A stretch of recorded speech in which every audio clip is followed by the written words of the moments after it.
Welcome to Satya Classes students. This is Raj Pandey and today I am starting new chapter current electricity. Till now we have completed the electrostatics and right now in this video you are going to learn about the four topics of current and electricity. The first one will be the current and then current density denoted by J. Thereafter drift velocity denoted by V sub D and pronounced as Vd. Okay, and the fourth topic will be the relation between I and Vd means current and drift speed and J and Vd. Okay, so these are the topics you are going to learn in this video and let us begin with the first topic. What is current? So I'll elaborate the current. As you know, the definition of current you have studied in your high school classes, and the definition is quite simple. Flow of charge per unit time is known in a conductor is known as electric current. This is what you know and denoted by I. So you can write it as Q upon T. But right now you are in 12th class and this is required to understand the basic definitions very clearly so that you can apply it anywhere. Either you are preparing for the board or you are preparing for the competitives. So both the things are important for a student. So let us see how to define this current. For this, we are taking a conductor and our assumption is the motion of plus charge gives current in the same direction of motion of charges, and if they are negative charge moving in this direction then the current will be again in this direction. This is the basic convention and basic rule you should be knowing. तो फिर इसके लिए हमने ले लिया एक conductor और conductor में मैं एक टाइम डिपेंडेंट चार्ज फ्लो करा रहा हूँ, एक ऐसा चार्ज जो कि टाइम पे डिपेंड कर रहा है. ठीक है, तो क्यूटी चार्ज एंटर हुआ इस वाले एरिया से और बाहर वाले एरिया से आउट भी होगा. ठीक है, बाहर वाले एरिया से आउट भी हो जाएगा QT2. ठीक है, और मान लेते हैं कि ये QT1 टाइम पे एंटर हुआ था और ये Q2T टाइम पे यहाँ पे रिमूव हो गया. यहाँ का टाइम एंट्रेंस का T1 था और यहाँ का टाइम जो था वो T2. ओके, इस टाइम पे अगर हम चार्ज को डिफाइन करते हैं तो एक एरिया से दूसरे एरिया में चार्ज कितना निकला, वो निकला है डेल्टा Q के बराबर और टाइम कितना लगा तो डेल्टा T लगा. ओके, इसको हम बोलते हैं करंट और ये एवरेज होता है. करंट का ये एवरेज होता है क्योंकि चार्ज किस पे डिपेंड कर रहा है, टाइम पे. अभी मैं आपको इस पे क्वेश्चन भी करके दिखाऊंगा और ये कॉन्सेप्ट एकदम बेहतरीन तरीके से क्लियर हो जाएगा. तो अगर इसी पे हम लिमिट लगा दे टाइम की और बोले कि नहीं मुझे T1 T2 इससे नहीं मतलब है, मुझे किसी एक टाइम पे चाहिए, एक पर्टिकुलर टाइम पे चाहिए, तो मैं उस टाइम को T कहूंगा और बोलूंगा कि जो डिफरेंस आता है T2 माइनस T1 वो टेंडिंग टू जीरो हो जाएगा. मतलब मैंने दोनों फेसेस को एकदम दोनों एरियाज को लाके एकदम पास पास रख दिया है. ऐसा आप अज्यूम कर सकते हैं, ये सारा अजम्पशन है. ठीक है, और इस अजम्पशन से इन लिटिल मैथमेटिक्स से हम इसको डील कर पाते हैं, इस वजह से मैं ऐसा करूंगा. तो मैंने मान लिया इसको कि ठीक है, मैंने लिमिट लगा दी डेल्टा टी की जो कि टेंडिंग टू जीरो हो रही है और हो गया delta Q upon delta T. यहाँ से एक नया कॉन्सेप्ट अराइज होता है D Q by D T. तो इसको हम बोल सकते हैं कि what is current. Current is a rate of flow of charge. Okay, it is the rate of flow of charge and passing through the area. ये आ गया करंट का डेफिनेशन. ओके, तो मुझे ये पता चल गया कि D Q by D T होता है करंट. अब मैं इसका यूनिट निकाल लेता हूं. तो यूनिट के लिए आपको सिंपल सबसे बेसिक फॉर्मूला यूज करना होगा Q अपॉन टी वाला. ठीक है, सो Q होता है कूलाम और टाइम जो होता है वो होता है सेकेंड. तो कूलाम पर सेकेंड को एक नई क्वांटिटी बोलते हैं एम्पियर. ओके, और एम्पियर का सिंबल होता है कैपिटल ए. तो coulomb per second is the ampere. अब कोई पूछे कि डिफाइन 1 एम्पियर, तो 1 एम्पियर डिफाइन करने के लिए look this is so easy, when you take 1 coulomb of charge and then it is flowing in a second, okay, means crossing the area in a second, known as 1 ampere of current। तो ये ऐसे हो जाएगा, ठीक है, ये clear हो गया। अब आप या फिर स्क्रीनशॉट ले लीजिए, फिर हम इस पे भी क्वेश्चन लगाने वाले हैं, एक क्वेश्चन इस पे हम लगाएंगे। तो क्वेश्चन है, पूछता है कि the amount of charge pass in time t through a cross section of wire is, जो टी टाइम में पास हो रहा है वो एक टाइम डिपेंडेंट चार्ज है जिसकी बात मैंने की थी, जो कि होता है AT² BT प्लस C, इतना होता है। अब फिर क्वेश्चन बोलता है कि A और B और C का वैल्यू आपको गिवन है, A B C आपको गिवन है, ठीक है, इसने A को 5 दिया, B को 3 दिया और C को 1 दिया है। ये हमसे चाहता है कि मैं t=5 पे करंट कैलकुलेट करूं, t=5 पे मैं I को कैलकुलेट करूं, ये क्वेश्चन की डिमांड है। तो चलो पूरा करते हैं इनकी डिमांड। मुझे तो पता ही है कि करंट को कैसे डिफाइन किया जाता है, I = dQt/dt, एक ऐसा चार्ज जो कि टाइम डिपेंडेंट है, उसको हम डिफरेंशिएट भर कर दें तो मुझे करंट मिल जाता है। तो let us differentiate this equation, di/dt AT² BT plus C।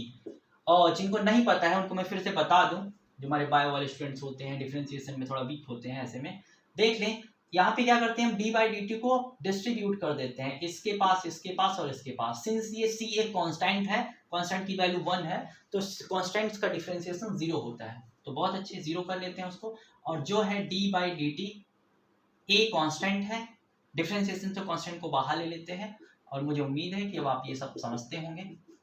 और ये आ गया dt/dt, ठीक है, ये बन जाता है 2AT और प्लस dt/dt का डिफरेंशिएशन, मतलब t का डिफरेंशिएशन टाइम के रेस्पेक्ट में 1 होता है, तो ये आ जाता है b के इक्वल। यहाँ पे हम चलिए वैल्यूज पुट कर लेते हैं फटाफट क्विकली। a की वैल्यू आप बोलिए 5, बहुत अच्छे। टाइम का वैल्यू मुझे कितने टाइम पे चाहिए था, ये तो मैंने t=5 सेकेंड पे चाहिए था, तो यहाँ पे मैं टाइम की जगह 5 रख लूंगा। और प्लस b का वैल्यू देखिए 3 है, तो कितना आ जाता है 5 × 2 = 10, 10 5 = 50 प्लस 3 53। करंट की यूनिट बोलिए, गुड, एम्पियर। ये आ गया, हो गया, ठीक है। तो फिर एक क्वेश्चन इसी पे और भी देख लेते हैं, ये थोड़ा अच्छा क्वेश्चन है और टाइम डिपेंडेंट पे इसकी जो चार्ज है वो था, तो इसीलिए मैंने इसको लिया है। चलिए एक क्वेश्चन और देख लेते हैं।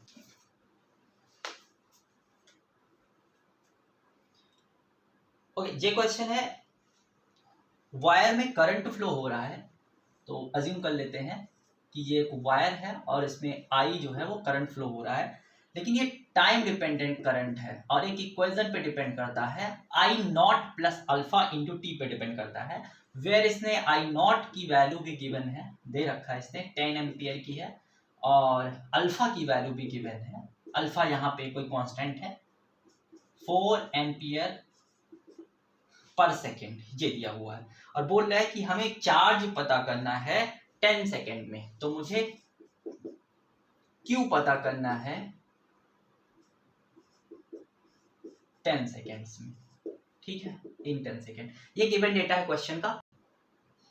Since we know that I = dq/dt, so we'll move this dt to I and we'll get dq = idt। Easy, इतना कर पाएंगे। अब क्या करेंगे, हम इस इक्वेशन को इंटीग्रेट भर कर देंगे। इंटीग्रेट कैसे करना है देखिए, dq = इंटीग्रेशन I dt, लेकिन इन इंटीग्रेशंस पे हमें क्या लगाना पड़ता है, लिमिट्स लगाना पड़ेगा, ठीक है, एक डेफिनेट इंटीग्रल होगा, और लिमिट्स में मैं लगाऊंगा, इधर मुझे q की लिमिट सेट करना पड़ेगा, तो मैं मान लूंगा कि ये तो 0 है, यहाँ पे चार्ज जो है वो 0 है जब टाइम हमारा 0 है, और जब टाइम 10 सेकेंड हो जाएगा तो मुझे चार्ज की वैल्यू q के इक्वल मिल जाएगी, ठीक है। मैं इसको अगर इंटीग्रेट कर लूं तो मुझे देखो आंसर मिल जाएगा। दिस इंप्लाइज दैट dq का जो इंटीग्रेशन होता है वो q होता है, तो लिखेंगे q = I के जगह पे ये वाली वैल्यू डाल देंगे I0 प्लस अल्फा 0 to 10, और यहाँ पे हम वैल्यू डाल देंगे, कौन सी वैल्यू है, I0 प्लस अल्फा टी। ठीक है, आप भाई थोड़ा इंटरेस्ट लीजिए, देखिए बहुत अच्छे क्वेश्चंस होते हैं ये सब। dt फिर से क्या करेंगे हम, इंटीग्रेशन को भी इन दोनों को अलग अलग दे सकते हैं, तो मैं दे दूंगा आई नॉट का जो इंटीग्रेशन आएगा वो आएगा I naught into T plus alpha तो कांस्टेंट है बाहर हो जाएगा और ये आ जाएगा टी स्क्वायर बाई 2 और ये 0 से 10 तक इनमें लिमिट्स लगी है। तो लिमिट्स को सॉल्व कैसे करते हैं, पहले अपर लिमिट रखते हैं फिर माइनस लोअर लिमिट करते हैं। अपर लिमिट में हमने लिमिट टाइम की लगाई थी, तो जहां जहां टाइम दिखेगा वहां वहां हम 10 को रख देंगे। तो देखिए क्या मिल जाएगा मुझे, आई नॉट इंटू 10 प्लस अल्फा की जगह कितना है, अल्फा भी रख लो इसी वक्त लगे हाथ, हाँ अल्फा है 4, ओके 4 इंटू टी स्क्वायर मतलब 10 का स्क्वायर यानी कि 100/2 और आई नॉट भी रख लेते हैं 10 एम्पियर है, तो यहाँ भी 10 एम्पियर आ जाएगा। ठीक है, 10 इंटू 10 100 हो गया और ये प्लस आ जाएगा 2 2 जा 4, तो ये आ जाएगा कितना 100 इंटू 200 इक्वल टू 300 और ये चार्ज है तो इसका यूनिट होता है कूलम। ठीक है, तो the answer is Q equal to 300 coulomb. I hope ये सॉल्यूशन आपके लिए बहुत ही अच्छा रहा होगा। आप कॉपी पे करते रहिए मेरे साथ में या फिर स्क्रीनशॉट लेते रहिए इसका। ठीक है, चलिए अब हम अपने न्यू कंसेप्ट की तरफ चलते हैं जो कि है J। J को हम क्या बोलते हैं, J को बोला जाता है करंट डेंसिटी। तो अभी पढ़ाई हो रही है आपकी करंट डेंसिटी की। ठीक है, करंट डेंसिटी बहुत ही इंपॉर्टेंट रोल प्ले करता है इस करंट इलेक्ट्रिसिटी चैप्टर को स्टडी करने में, कंडक्टर्स की प्रॉपर्टी को स्टडी करने में। ठीक है, तो हम एक नया क्वांटिटी डिफाइन करते हैं और उसको लिखते हैं J से। ठीक है, जो कि होता है ये एक वेक्टर क्वांटिटी होता है और इसको हम बोलते हैं करंट अपॉन एरिया। क्या बोलते हैं, करंट अपॉन एरिया। या फिर इसका कोई अगर डिफरेंशिएबल वाला जैसे ये फॉर्म लिखना चाहे तो इसको बोलते हैं DI अपॉन DA। आपको याद होगा अभी थोड़ी देर पहले मैंने करंट्स के लिए कुछ ऑपरेशंस परफॉर्म किए थे जिसमें मैंने निकाला था कि DQ बाई dt निकाला था। तो same goes with this current density also and if you apply the limit over this one by applying delta so you will get this one. ठीक है, तो वो आपको जानने की जरूरत नहीं है, लेकिन हाँ इनका यूज होना है इस वजह से आपको जानने की जरूरत है। तो मान लेते हैं कि एक कंडक्टर है और कंडक्टर का ये है एरिया, जो यहाँ पे एरिया है वो कौन सा एरिया है, क्रॉस सेक्शनल एरिया है और आई करंट इसके थ्रू फ्लो हो रही है। तो अगर आप एक नई क्वांटिटी यहाँ पे डिफाइन कर रहे हो J, तो J इक्वल्स टू क्या हो जाएगा, I अपॉन A हो रहा है। ठीक है, this is by the definition. तो हम लोग क्या J पे भी एक क्वेश्चन लगा लेते हैं कि कितना J हो सकता है। ठीक है, तो लेट अस सी ए क्वेश्चन करंट डेंसिटी पे। सो क्वेश्चन है, एक इलेक्ट्रॉन बीम है जिसका अपर्चर है 1.0 mm। ऐसे एक इलेक्ट्रॉन की बीम है ना, ये इलेक्ट्रॉन की बीम है और मान लीजिए ये किधर भी जा रही है, इधर ही जा रही है। ठीक है, तो करंट मुझे इधर मिलेगा और इनका जो अपर्चर है वो है 1 mm²। इतना एरिया में ये इलेक्ट्रॉन जा रहे हैं। ठीक है, इधर को जा रहे हैं तो करंट इधर जा रही है और टोटल ऑफ द इतना इलेक्ट्रॉन, नंबर भी दिया हुआ है, नंबर ऑफ इलेक्ट्रॉन्स भी दिए हुए हैं 6.0 इंटू 10⁻⁻16। इतने सारे इलेक्ट्रॉन्स हैं और एक परपेंडिकुलर क्रॉस सेक्शन से पास हो रहे हैं। फाइंड करंट पता करना है और करंट डेंसिटी पता करना है। ठीक है, तो इस वाले क्वेश्चन में आपको I पता करना है, you are required to calculate I as well as J। चलिए कर लेते हैं, हाँ बढ़िया क्वेश्चन है। तो I के लिए क्या करते हो, कौन सा फॉर्मूला लगाओगे, तो सिंपल इलेक्ट्रॉन्स से नंबर भी दिया हुआ है तो I इक्वल टू कोई टाइम डिपेंडेंट तो है नहीं, तो ये सब बोल के मैं कंफ्यूज भी नहीं करना चाहता। I equal to Q by T. Q जो होता है वो होता है N इंटू E के। ठीक है, Q इक्वल टू NE, जिसको हम बोलते हैं क्या बोलते हैं, क्वांटाइजेशन बोलते हैं, क्वांटाइजेशन ऑफ चार्ज। तो NE आ गया और टाइम कितना है, जैसे दिया था पर सेकेंड दिया है, मैंने क्वेश्चन में रीड किया तो टाइम जो है वो 1 सेकेंड का हो जाएगा। तो NE आप निकाल लीजिए, N की वैल्यू आपको ये गिवन ही है और इलेक्ट्रॉन की वैल्यू आप बताइए, हाँ बोलिए, बहुत अच्छे 1.6 10⁻⁻90 ये कर लेंगे तो आपको मिल जाएगा। तो 16 इंटू 6 96 यानी कि 9.6 इंटू 10⁻⁻3। ठीक है, ये इतना एम्पियर जो है वो करंट आपको मिल जाएगी, इतना एम्पियर आपको करंट मिल जाएगी। 9.32 × 10⁻³ एम्पियर। ठीक है, अब मुझे जे पता करना है तो मैं जे भी पता कर लूंगा इसके साथ में, और इसको मैं मिली एम्पियर भी तो लिख सकता हूँ। ठीक है, अब जे पता कर लेते हैं। तो जे के लिए क्या करना होगा आपको, पहले इसका एक फॉर्मूला लिखना पड़ेगा, J equal to I upon ए। ठीक है, J equal to I upon ए होता ही है, और करंट आपको पता है 9.6 मिली एम्पियर। एरिया दिया हुआ है 1 mm², तो 1 mm²। ठीक है, अब आप चाहें तो 1 मिली को 1 मिली से कैंसिल कर लें, और 1 मिली को ऊपर सेंड करेंगे तो 10⁻³ ऊपर जाएगा तो 10⁻+3 आ जाएगा, तो ये आ जाएगा 10⁻³ एम्पियर। एम्पियर नहीं भाई, आई अपॉन ए, तो एम्पियर पर मीटर स्क्वायर। ठीक है, और कोई कहेगा मैंने मीटर को कन्वर्ट नहीं किया, मैंने कन्वर्ट किया है तभी 10⁻³ ऊपर गया है। ठीक है, अब अगर किसी को नहीं आया है समझ में तो आप अपने कॉपी में करके देख लीजिए, ऐसे ही आंसर आएगा। तो ये क्वेश्चन भी हो गया। चलिए अब मूव करते हैं अपने अगले कॉन्सेप्ट की तरफ, जो कि होना है वीडी। वीडी को क्या बोलते हैं, drift velocity.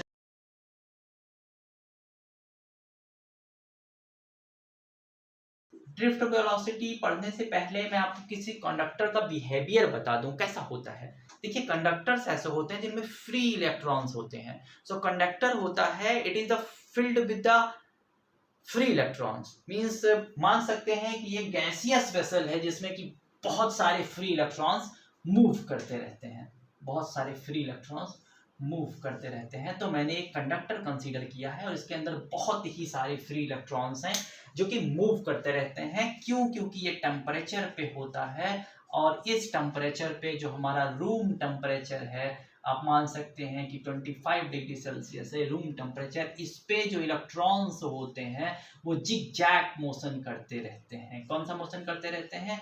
Zig zag motion करते रहते हैं। और ऐसा मोशन ये क्यों करते हैं? सीधे नहीं चल सकते क्या? मतलब इनकी चाल चलन में कोई खराबी है? नहीं, एक्चुअली मैं आपको बताता हूँ, ये सीधे नहीं चल सकते। क्यों नहीं चल सकते?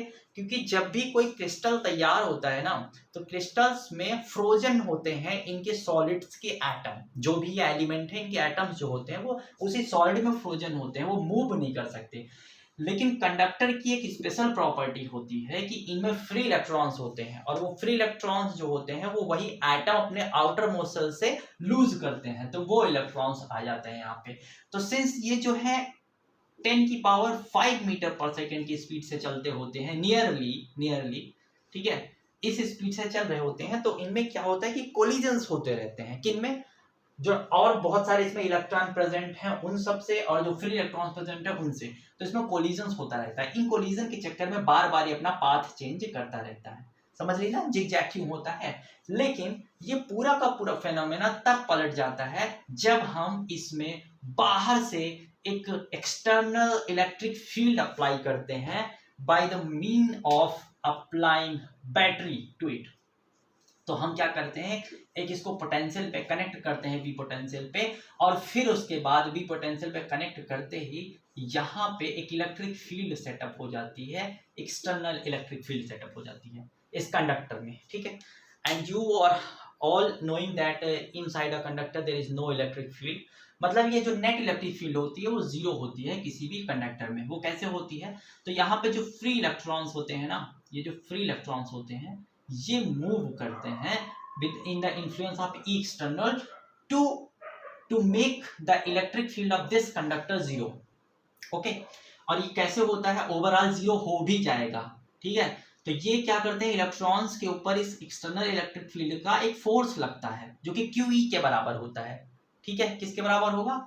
ये एक्सटर्नल इलेक्ट्रिक फील्ड, तो Q की जगह E रख लेंगे, तो EE के बराबर हर एक इलेक्ट्रॉन अपने आप में फोर्स एक्सपीरियंस करता है जिसके थ्रू इधर से इधर ये ड्रिफ्ट होते हैं। ठीक है, तो अब मान लीजिए कंडक्टर है, बहुत सारे इलेक्ट्रॉन्स अगर इधर आ जाएंगे तो थोड़ी देर के लिए अज्यूम कर लीजिए कि इधर नेगेटिव बन जाएगा, इधर पॉजिटिव बन जाएगा, तो पॉजिटिव से नेगेटिव एक इलेक्ट्रिक फील्ड आ जाएगी। तो देखिए इस एरो को देखिए, इस एरो को देखिए, दोनों अपोजिट में है, तो ये इक्वल अपोजिट होते हैं तो कैंसिल कर देते हैं एक दूसरे को। ठीक है, तो net electric field inside the conductor zero आ जाती है। Okay, I hope you are understanding right now. तो ये जो मूव करते हैं इस इलेक्ट्रिक फील्ड के अप्लाई होने पे इनकी स्पीड जो होती है इस वक्त vd होती है, और इसी को हम बोलते हैं ड्रिफ्ट वेलोसिटी। ठीक है, समझ लिया आपने अच्छे से। तो ड्रिफ्ट वेलोसिटी यही होती है कि मतलब इलेक्ट्रॉन है, इलेक्ट्रिक फील्ड आपने लगाया, इलेक्ट्रिक फील्ड लगाते ही इलेक्ट्रॉन जो है वो ड्रिफ्ट करने लगा और इसी को बोला जाता है ड्रिफ्टिंग। ठीक है, तो चलिए हम अब इसका क्या करेंगे, एक्सप्रेशन डराइव करेंगे। हमें पहली इक्वेशन ऑफ मोशन पता है, इक्वेशन ऑफ मोशन पता है, उसके लिए हम करेंगे इसको। और जो भी हम यहाँ पे करने वाले हैं इट इज एन अप्रोक्सीमेशन। ये क्या है, अप्रोक्सीमेशन है। यहाँ पे एग्जैक्ट डेटा की कोई बात नहीं हो पाएगी।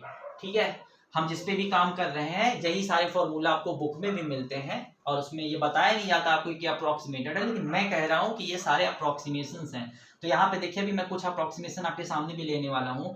ठीक है, जब आपने इलेक्ट्रिक फील्ड नहीं लगाई थी तो इलेक्ट्रॉन्स का मोशन कैसा आपने ऑब्जर्व किया, जिगजैग किया, मतलब कोई पर्टिकुलर डायरेक्शन में आपने मोशन नहीं ऑब्जर्व किया, और इस वाले डायरेक्शन में तो बिल्कुल भी नहीं। ठीक है, मान लीजिए आ भी रहे होंगे तो उसको हम कंसीडर नहीं करने वाले हैं। This is what I am going to assume here. ठीक, तो v equals to u plus at होता है, u प्लस at, और यहाँ पे मैं t के जगह पे टाउ लिखूंगा और टाउ को बोलूंगा ये है रिलैक्सेशन टाइम।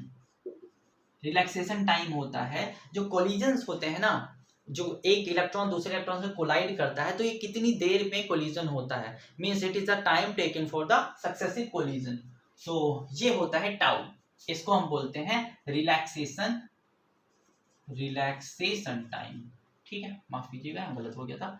चलिए, u जो होगा, u किसी इलेक्ट्रॉन में है नहीं तो मैं मान लूंगा कि u जो होगा ये 0 होगा। और ये भी बोला जाता है कि यहाँ पे जो कि सबका एवरेज आता है ना, average due to the thermal यानी कि टेम्परेचर, ये 0 होता है। तो u को आप 0 कर देंगे तो यहाँ से आपको मिलता है a इंटू टाउ, और एक्सीलरेशन क्या होता है, फोर्स अपॉन मास के इक्वल होता है।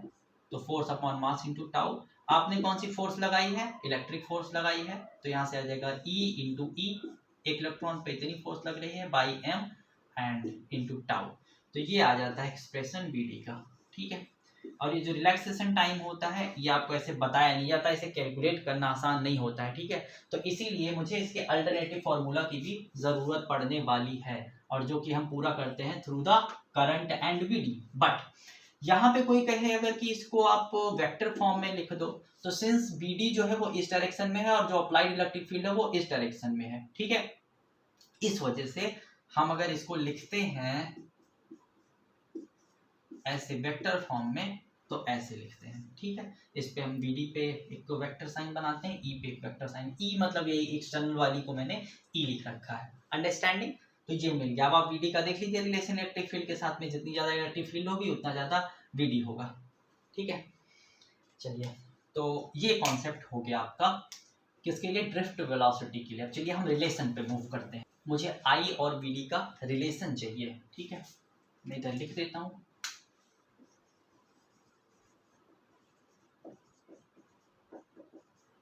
I and BD। इसको मैं बहुत ही सिंपल तरीके से करूंगा और आप देखिएगा अभी आपको भी बहुत ही मजा आएगा इसको करने में। तो हमें पता है कि करंट क्या होता है, I क्या होता है, I इक्वल्स टू होता है Q अपॉन T, मतलब charge, flowing charge and per unit time in a conductor. तो मैं मान लेता हूं कि यहाँ पर इस जगह पे, ठीक है, जब यहाँ से सारे इलेक्ट्रॉन्स चले थे और यहाँ पहुंच गए और मैं इस पॉइंट पे करंट मेजर कर रहा हूँ बैठ के, तो इधर से इलेक्ट्रॉन चले यहाँ पे पहुंचे तो इन्होंने कितना टाइम लगाया, t टाइम लगाया, और चले किस स्पीड से, vd स्पीड से चले। ठीक है, अग्रीड, बहुत अच्छे। तो vd स्पीड से चले, कितना टाइम लगाया इन्होंने, t टाइम लगाया, कितना चले, तो मैं कहूँगा d चले, d डिस्टेंस इन्होंने चल लिया। इस d से कंफ्यूज नहीं होना है, ये डिस्टेंस वाला d है जितना इलेक्ट्रॉन कवर किया है, और ये ड्रिफ्ट वाला d है। Very good. सो इतना करने के बाद मैं कहूंगा कि टाइम तो यहां से मेरा निकल सकता है। अगर आप सिंपल सा फॉर्मूला लगा लें, सिंपल सा formula, speed equal to distance upon time का फॉर्मूला लगा लें, तो आप देखिए कैसे हो जाएगा, t इक्वल टू क्या मिल जाएगा आपको, हाँ बोले, ठीक है, बहुत अच्छे, ये आ जाएगा d अपॉन vd। ठीक है, मतलब डिस्टेंस अपॉन स्पीड, ये आपको मिल जाएगा टाइम के लिए रिजर्व कर लीजिए, अभी यूज करना है यहाँ पे पुट करके। What about Q? तो क्यू जो होता है वो टोटल चार्ज होता है, ठीक है। अब हम टोटल चार्ज देखिए कैसे टेक्निक से निकाल रहे हैं, ध्यान दीजिए। तो सिंस हमें नहीं पता कि यहाँ पे कितने सारे फ्री इलेक्ट्रॉन्स होंगे, तो हम क्या करेंगे, एक नई क्वांटिटी डिफाइन करेंगे स्मॉल n से, और इसको बोलेंगे number of electrons per unit volume. मतलब एक वॉल्यूम में, एक यूनिट वॉल्यूम में कितने सारे फ्री इलेक्ट्रॉन्स हैं, इनको हम n से डिफाइन करेंगे। तो लेट अस सी कि ये हमारा कैसे काम कर सकता है। तो ये आ जाएगा n इक्वल टू, मैं मान लूंगा कि नंबर ऑफ इलेक्ट्रॉन मैंने कैपिटल N माने हैं, और इनटू करेंगे वॉल्यूम के साथ में। तो वॉल्यूम जो है इस पूरे का जितना मैंने कंसीडर किया है, तो इसका एरिया है A, एरिया कितना है, क्रॉस सेक्शनल A है, और जो मैंने कंसीडर किया है इसकी इस लेंथ को d है, तो आ जाएगा a इंटू डी। तो यहाँ से नंबर ऑफ इलेक्ट्रॉन्स आ जाएंगे n equals to small n into a into D. और ये ज्यादातर जो स्मॉल n मैंने यहाँ पे लिखा है number of electron per into volume, जिसको इलेक्ट्रॉन डेंसिटी भी कहते हैं, जिसको also known as electron density, ये आपको आसानी से कहाँ मिल जाता है, क्वेश्चन में गिवन होता है, ठीक है। तो चलिए अब टाइम आ गया है कि मैं इस पूरे को उठा के और पुट करूं। सिंस हमें पता है, यहां से मैं यहीं से पिक कर रहा हूं, ठीक है। तो I इक्वल टू Q जो होता है वो होता है NE के इक्वल, और अपॉन टाइम। तो टाइम के जगह पे मैं ये रख लूंगा, क्या रख लूंगा मैं, इसको रख लूंगा D अपॉन VD, और इधर रख लूंगा मैं N की जगह पे NAD। तो N into A into D, और ये E से मल्टीप्लाई हो रहा है इंटू E। और इसको मैं जिस फैशन में लिख रहा हूँ, देखिए D से D कैंसिल हो जा रहा है, और जिस तरीके से मैं लिख रहा हूँ ऐसे आप भी लिखेंगे NEA, और ये VD ऊपर शिफ्ट हो जाएगा, तो VD।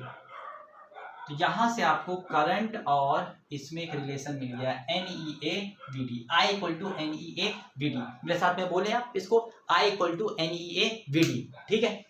तो चलिए ये हो गया, खेल खत्म, ये भी आ गया।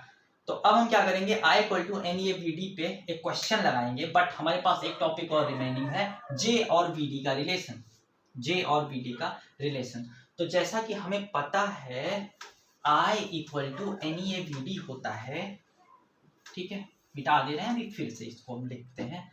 ऐसा हमें पता है I इक्वल टू NEA/VD होता है, ठीक है। तो यहाँ पे A को इधर बुला लेते हैं, तो आ जाएगा I by A equal to NE VD। और I बाई A क्या होता है, ये तो हमारा प्यारा करंट डेंसिटी है, जिसको मैं ऑलरेडी बता चुका हूँ, है कि नहीं, ठीक है। तो ये आ जाएगा J इक्वल टू NEVD, ये लो आ गया। J एक वेक्टर होता है, अगर वेक्टर वाला आपको जानना है तो J इक्वल टू ऐसे लगा लीजिए NEVD, ठीक है। इस पे भी आप वेक्टर लगा सकते हैं, ये बन गया। चलिए अब हम क्या करेंगे, एक क्वेश्चन लगाएंगे, सो दैट मुझे आइडिया मिल सके कि आखिर में ये जो VD होता है ये किस रेंज का है, बहुत ज़्यादा आता है, बहुत कम आता है। क्योंकि मुझे थर्मल वाला तो आंसर पता था 10 की पावर 5, तो मैंने आपको बता दिया, लेकिन VD वाला सरप्राइज है। चलिए हम देखते हैं कितना आएगा। तो लेट अस सी, एक क्वेश्चन इस पे सॉल्व करते हैं। तो क्वेश्चन है, एक करंट है 2 एम्पियर की, जो कि एक वायर में एग्जिस्ट कर रही है, ठीक है, जिसका cross sectional area 1 mm square दिया हुआ है। ये क्वेश्चंस को 1 mm से कुछ ज्यादा ही मोहब्बत हो गई है।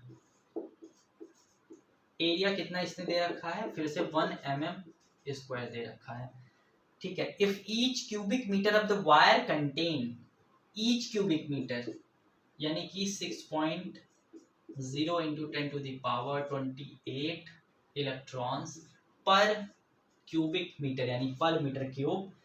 सो फाइंड द ड्रिफ्ट स्पीड। तो इस पूरे गिवन डेटा से हमें क्या पता करना है, ड्रिफ्ट स्पीड। बस अब ये हो ही गया है, थोड़ा सा ध्यान दे लीजिए, मुझे पता करना है VD पता करना है। तो सिंस हम एक फॉर्मूला यूज कर सकते हैं, I equals to NEA into VD। Frequently इस फॉर्मूले को आप यूज करिए, ठीक है, और इससे आपका आंसर आ जाएगा। देखो N भी गिवन है, ये A गिवन है इतना, लेकिन don't forget to convert this A into its SI unit. Very nice. तो आप SI यूनिट पे इसको कन्वर्ट कर लेंगे, और ये जो है I 2 एम्पियर गिवन है, और E देखो मैं नहीं बताऊंगा, ठीक है, इलेक्ट्रॉन का चार्ज है, और इतना तो आपको आना ही चाहिए।